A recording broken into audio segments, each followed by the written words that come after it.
de la Recoleta franciscana.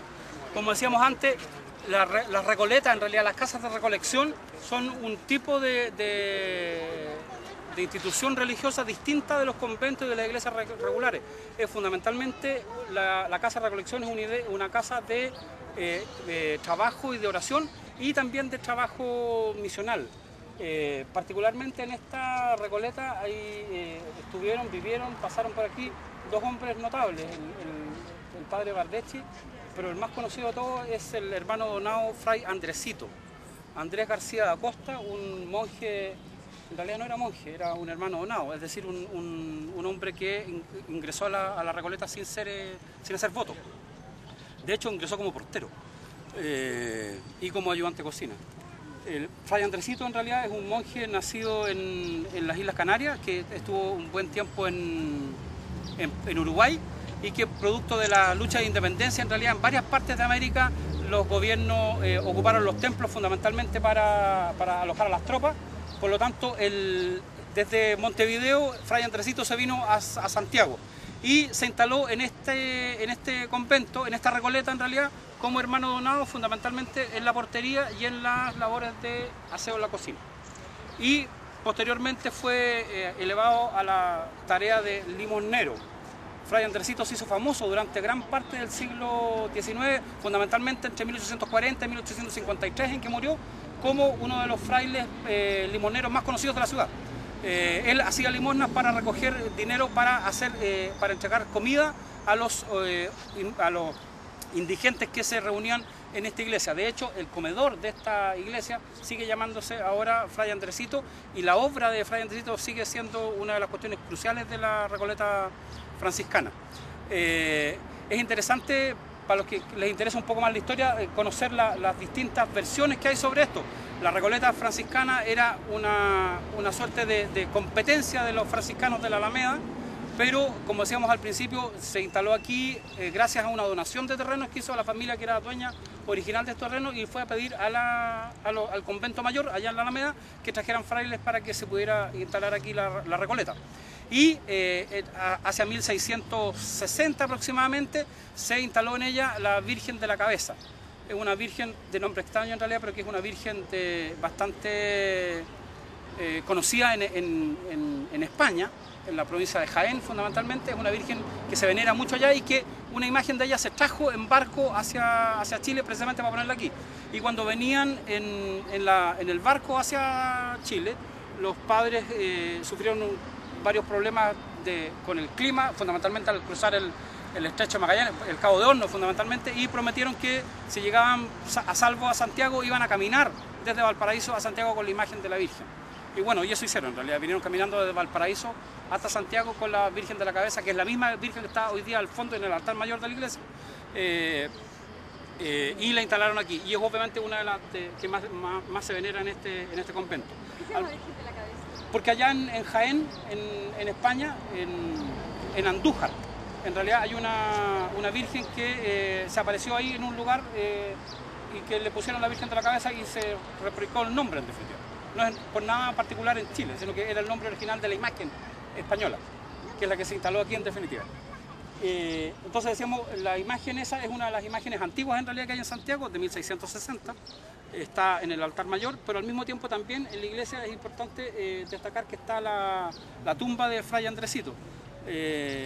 La sangre incorrupta de Fray Andresito aparentemente se muestra todos los días 14 y hay un proceso de beatificación.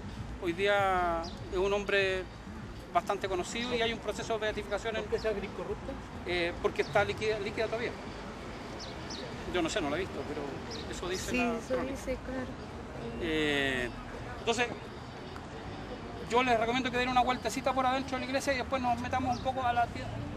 Bueno, debería estar abierta el bazar de Fray Andresito. Yo les quería mencionar, poniéndolo un poquito más allá, el cerro. Pongámonos un poco más acá para que podamos...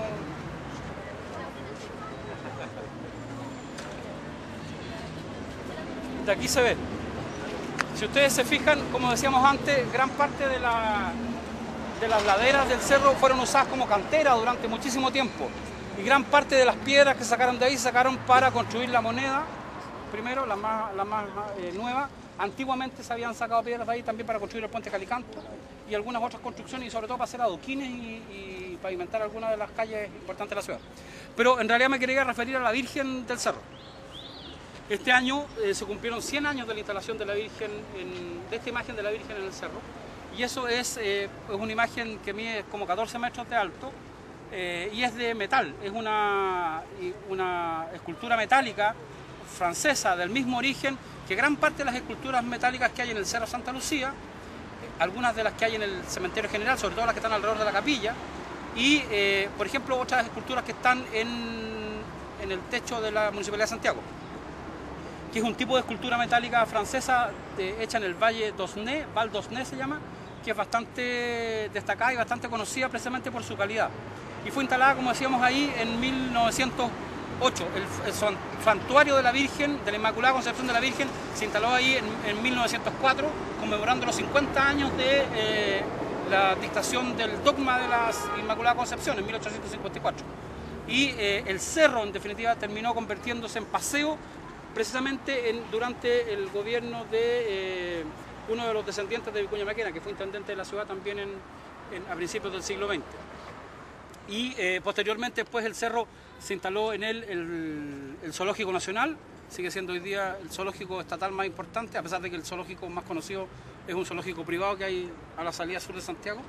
Exactamente. Claro. El Zoológico Nacional, el que nosotros conocimos cuando éramos chicos, en realidad era ese, era el único que había. Pero además también están las piscinas que se instalaron al lado, más allá en el Cerro Tupahue. De hecho, antes de que se llamara San Cristóbal, este cerro era conocido como el Cerro Tupahue.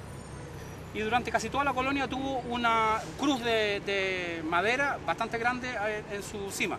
Por eso, cuando se conmemoraron los 50 años del dogma de la Inmaculada Concepción, la Iglesia de Santiago, fundamentalmente con el señor Casanova, hicieron las gestiones para instalar la Virgen y instalar un santuario.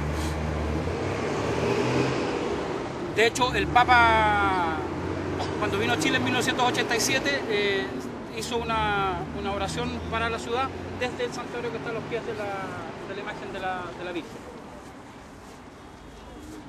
Yo diría que eso más o menos. La importancia es que este año en realidad se cumplen 100 años desde que se instaló propiamente tal, y la imagen esa que pesa cerca de 35 toneladas, dicen, fue subida a lomo de mula hasta arriba del cerro.